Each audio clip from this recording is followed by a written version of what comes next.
ગુણ લેવાના ફાયદા લાભો કેટલા થાય છે એ તો પ્રસંગ સાંભળશો ત્યારે જ તમને ખ્યાલ આવશે. આટકોટના પુરુષોત્તમ પટેલે ગઢપુરમાં મંદિરમાં એક ગાય ભેટ આપવાનું માનતા રાખેલી. પોતાની માનતા પૂરી કરવા માટે પોતાના ગામના ધનગર ભરવાડને કહ્યું કે હાલે તું ગઢપુરમાં ગોપીનાથજી મહારાજને ગાય ભેટ આપ્યા. એ ધનગર ભરવાડ એ ગાય લઈને આવ્યો. ગોપીનાથજી મહારાજના મંદિરમાં સંતોને સમર્પણ કરી સંતો રાજી થયા.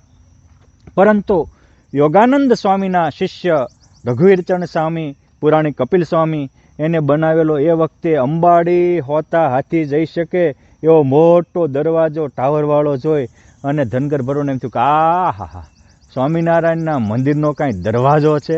સાંભળો, ભગવાનના મંદિરના ગુણ લે, ભગવાનના દેવોના ગુણ લે, શૃંગારના ગુણ લે, સારા ભોજનના ગુણ લે, એનાથી તો કામ થાય. પણ દરવાજાનો ગુણ લીધો અને જે કોઈ આવે એને પૂછે એ મળે ત્યારે એટલે વાસિંગા, એટલે બીજલા, એટલે હકા તું ગરડા ગયો? હા ગયો નથી તો કે જાજે જાજે. અને જેને સ્વામિનારાયણના મંદિરનો દરવાજો ન જોયો એનો જન્મ નિષ્ફળ ગયો કહેવાય. માત્ર ભગવાનના મંદિરનો દરવાજાનો ગુણ લીધો. અંતકાળે પુરુષોત્તમ નારાયણ પ્લેન લઈને એને તેડવા આવ્યા. એ કહે છે કે પ્રભુ તમે ક્યાંથી? તો કે બીજા તો મારા સંતોનો ગુણ લે, ભક્તોનો ગુણ લે, મારો ગુણ લે, પણ ત્યાં તો મારા મંદિરના દરવાજાનો ગુણ લીધો, માટે હું તને અક્ષરધામ આપું છું. એ વાલા ભક્તો, સરકારની પણ યોજના હોય એમાં જોડાય તો મોટો લાભ મળે છે.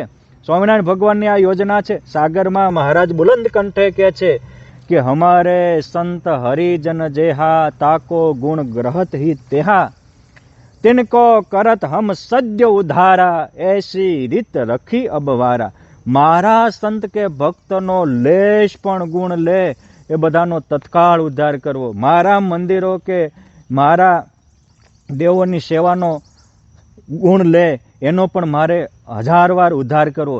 એ બ્રહ્માનંદ સ્વામીની ખાલી ફાંદ યાદ રાખી ગુણ લીધો અને મુઠ્ઠી પોંક આપ્યો. એને અક્ષરધામ પુરુષોત્તમ નારાયણે ઇનામ આપ્યું છે.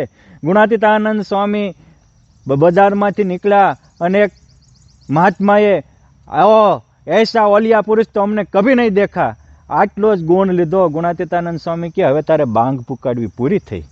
આટલો એક સંતનો ગુણ લીધો હોય તો પણ પુરુષોત્તમ નારાયણ સ્વામિનારાયણ સંપ્રદાયના ઇતર લોકોને પણ તેડવા આવ્યા છે.